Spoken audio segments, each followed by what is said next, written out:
ভাইয়া বলো তো কখন আমরা হাতের উপরে পা তুলে খাই?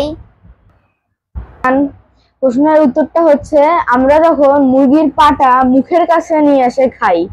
আমার উত্তরটা কি ঠিক আছে? ঠিক হয়েছে উত্তর। ভাইয়া তোমাকে একটা প্রশ্ন করি। আচ্ছা, প্রশ্নটি হচ্ছে ডিমের কুসুম সাদা নাকি ডিমটির কুসুম সাদা? ভাইয়া তুমি বোকা নাকি? ডিমের কুসুম তো হলুদ। তুমি পাগল নাকি? ডিমের কুসুম কি সাদা হয়? ডিমের কুসুম তো হলুদ হয়। ভাইয়া তোমাকে কিন্তু এবার একটা কঠিন প্রশ্ন দেবো, তুমি কি উত্তর দিতে হবে কিন্তু।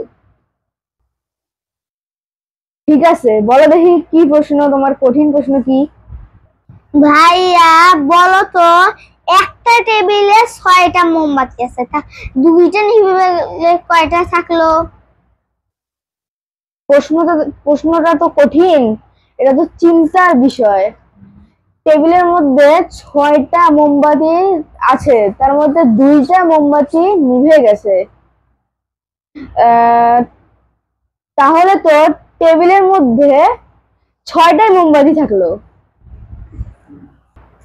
4টি মোমবাতি ওখানে জ্বলতিছে এবং 2টি মোমবাতি নিভে গেছে। ওই 2টি সহ ওই 4টি জ্বলন্ত মোমবাতি সহ 6টি মোমবাতি হয়। তোমাকে ধন্যবাদ ভাইয়া, খুব সুন্দর হয়েছে। তোমাকেও ধন্যবাদ। কালকে দেখা হবে।